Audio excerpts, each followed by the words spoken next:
In the dark, we hear Marian's voice as the lights slowly rise. We never left after that. Morgan found small jobs here and there, but never enough to win his mother's approval. They had a strange bond, one I never fully understood. It was as if she had a rope tied to his heart, bogging him down. Whenever I brought it up, he'd change the subject. And looking back, the only good thing about the war was that it gave him an excuse to get away from her. As he boarded the train, I saw it in his eyes. At last he'd be free of his mother's hold on him. I had no idea it was like that between them. Neither did I before our marriage. Do you remember how happy you were at your wedding? You have no idea how envious I was of you that day. William and I weren't getting along then, and when I saw you and Morgan taking your vows, I thought for sure I was looking at the perfect couple. In a way we were. But I soon learned we don't just marry the one we love, but we inherit their family ghosts as well. If that's true, then my marrying William inherited me a whole cemetery. Oh, Mabel, you say the most wicked things. Wait here. I'll be back in a minute. She exits through her bedroom doorway. I hated myself for wearing that gaudy yellow dress. William talked me into it. It was a gift for my birthday. I never told him, but I cut it up and covered our veranda pillows with it. You didn't. I most certainly did. I look like a mustard jar in high heels. Oh, look at those two of you. Wasn't Morgan handsome in his black tuxedo? And you, never was there a more beautiful bride. Oh, thank you. I was so proud of him that day. Who fixed your hair? Stacy Rollins. Didn't she go away to college? Yes, she did. I heard once the war broke out, she enlisted in the army. She does clerical work or something. She'll be heading over to England once her leave is up. Oh my God, look at that. Didn't Harriet know she was wearing the most atrocious dress? Wasn't there a mirror in the house? She bought the pattern fabric and she begged me to sew it. There it is. It's worse than I remember. Oh, what was I thinking? Was I colorblind?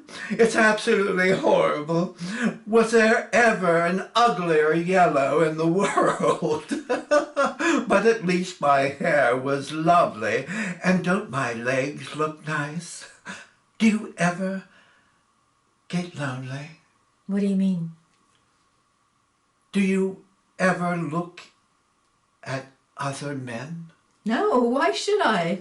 I admit, since William left, it's all I do.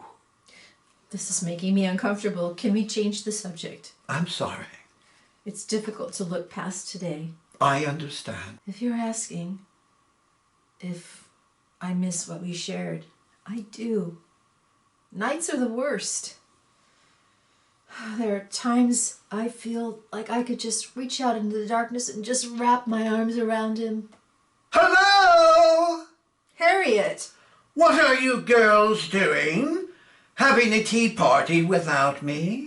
I asked you to tidy up, but nothing's been touched. Oh, we've got to talking. I'm sorry. Sorry never milks the cows or harvests the crops. It's my doing, Harriet.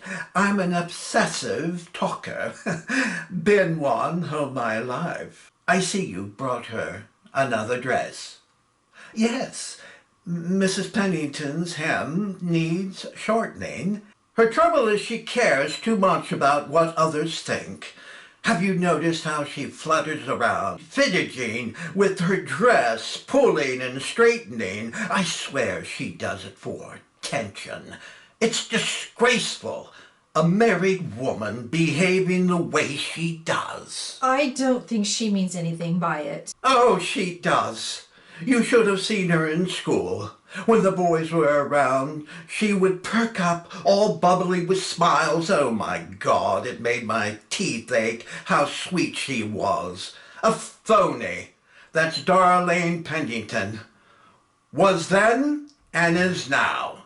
Some people just don't change. They're like leopards that never change their spots. A married woman needs to know her place. I believe that people can change. Do you now? Yeah, I do. And how would that be? I think if a person has the will to see things differently, they'll change somehow. See what differently? I'm not sure, but I think they can. How can you believe something you can't even explain? Are you listening to how silly you sound? Life's about substance, Marian. Crazy thoughts are only buckets full of holes that hold no water. Well, that's what I think. That's enough about Darlene. We have cleaning to do and dinner to prepare. I thought mashed potatoes would go nicely with the chicken. Do you feel up to peeling a few? I don't mind. Good. And we have a surprise.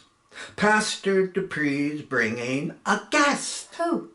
And not just any old guest, but a young man who has a strong back and is willing to do chores around the cottage. Who is he? Don't know. Sebastian mentioned something about his being a war veteran looking to work, and that's good enough for me. We've got plenty of that for him. Apparently, he knows our Morgan, and I can't wait until we hear what he has to say. Well, we better get started. I'll be off then. Why don't you stay and have supper with us? There's plenty to go around. I'd love to, but I've got pressing business in Petoskey that needs handling. Well, supper is around 6 o'clock if you decide to stop by. We'll set a place at the table for you, just in case. That's sweet of you, Harriet. I just may surprise you. You do just that. Well, Mariam and I have our hands full until then. Where are the potatoes? They're in the bag on the counter. I got some nice fresh ones. Make sure you'll get all the skin off. We want them looking pretty. I'll walk Mabel out first. That's not necessary. I'll get back to you later about the dress, all right? It shouldn't take long. Thanks again, Harriet. Don't forget, 6 o'clock, and drive safe. I will. Goodbye. Mabel exits. Can you remember the last person we had for dinner? Mr. Schelling, I believe. About a month ago. Oh, yeah. Oh, yes. He thought he had a real catch, all right. Imagine that man thinking I'd be interested. Oh, he offered to check my plumbing, but I swear his eyes were on my land instead. Can you believe he was trying to sweet-talk me? What was he thinking? Besides, he's not my type. What is your type? Heavens! I'd have to give that some thought. At my age, you grow accustomed to living a certain way, and those are things you just don't think of anymore. But if you were, looking, what kind of man would it be? What kind of foolish question is that? I'm just curious. Well, I guess there's no harm in pretending. No harm. I don't rightly know. I suppose someone like my father. Yes, one you can trust. A man of his word, he was, and they don't come around very often. Oh, but this is silly. That type of man only comes once in a lifetime. Oh, what a shame. What's a shame? Being alone. How is that any concern of yours? You've got our Morgan. That's not it. What in heavens are you saying? What's not it mean? I'm sorry, but it's difficult to explain. See there? How do you expect others to ever understand you? What Morgan saw in you is beyond me. I wish you wouldn't. Wouldn't what? Say those things. Speak up, girl. Wouldn't what? I know Morgan loves me. I never said he didn't. But you imply things. Oh, what goes on in that head of yours? I think we'd better discuss this another time, or the chicken will be raw come supper time. Make sure to peel at least 12 potatoes. We don't want anyone going hungry. Do you remember how handsome he was in his pressed uniform as we saw him off at the station? Yes. Oh, he made his mother proud that day. Oh, if only father could have lived to see him. What do you suppose he was thinking when his train pulled out? I don't know. I bet he thought, what am I going to do now without my mother fussing over me? Oh, he's a good boy, all right. I'm hard on him, but he knows I love him. The lights slowly fade on Harriet.